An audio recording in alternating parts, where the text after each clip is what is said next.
La nuit s'étire. Encore une fois, je me retrouve au cœur d'une fête, mais le vide persiste. Ici, une soirée mondaine, les rires sonnent creux, les conversations sont des échos lointains d'un ennui poli. Je navigue entre les flûtes de champagne et les sourires forcés, cherchant une étincelle, un frisson. Rien. Seulement l'épuisement. Mon cœur aspire à autre chose, une vibration plus authentique, une joie pure. Plus tard, je me perds dans une rave souterraine. Les basses cognent, les lumières stroboscopiques découpent des silhouettes éphémères. L'énergie est brute, presque violente. Des corps se meuvent, frénétiques, mais le même sentiment m'assaille. Une euphorie forcée, une tentative désespérée de remplir le vide par le bruit. Je suis là, au milieu du chaos, plus seul que jamais. Je pensais que la prochaine serait la bonne. Une fête de quartier, simple, conviviale. Des rires d'enfants, des discussions de voisins. L'odeur du barbecue flotte dans l'air.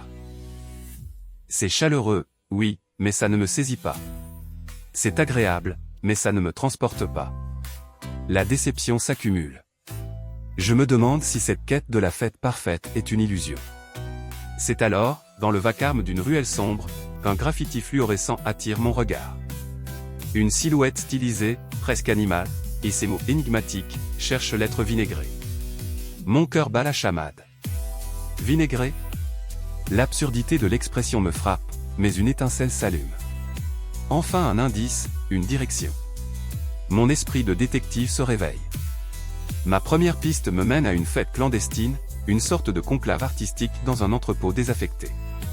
Des œuvres étranges s'animent sous des projecteurs multicolores. Les discussions sont profondes, presque mystiques. J'écoute, j'observe, cherchant un signe. Une jeune femme, le regard intense, évoque l'équilibre entre la scie et la douceur dans une performance. Un frisson me parcourt. L'être vinaigré n'est peut-être pas une personne, mais une sensation, un concept. L'enquête se corse. Je suis des rumeurs, des conversations interceptées dans des cafés tardifs. On me parle d'un lieu où les saveurs explosent et les corps se déchaînent. Cela me conduit à un rassemblement secret en forêt, au cœur de la nuit. L'air est frais, le sol meuble sous mes pieds.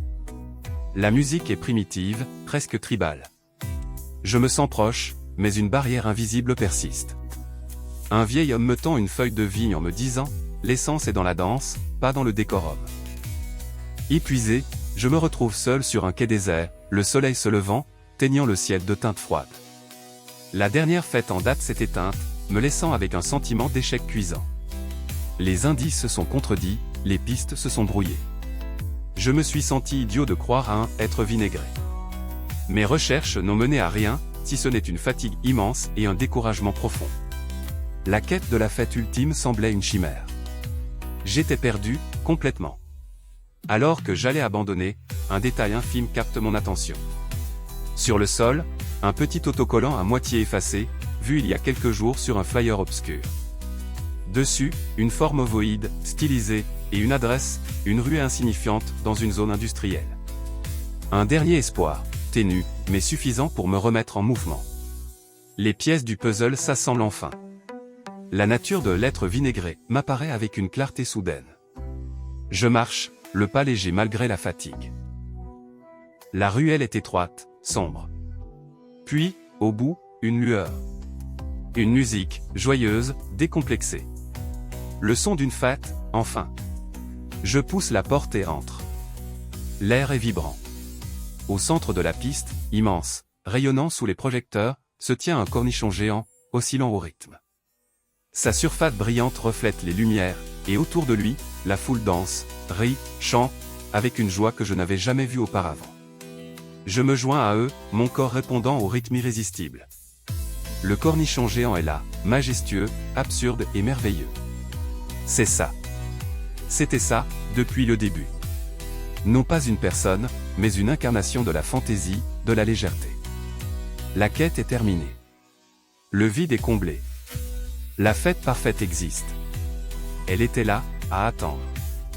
Je danse, porté par la mélodie, les éclats de rire autour de moi.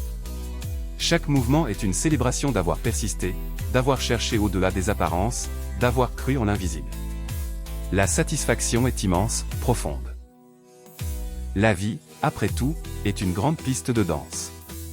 Et tant que l'on n'a pas trouvé son rythme, il faut continuer de chercher.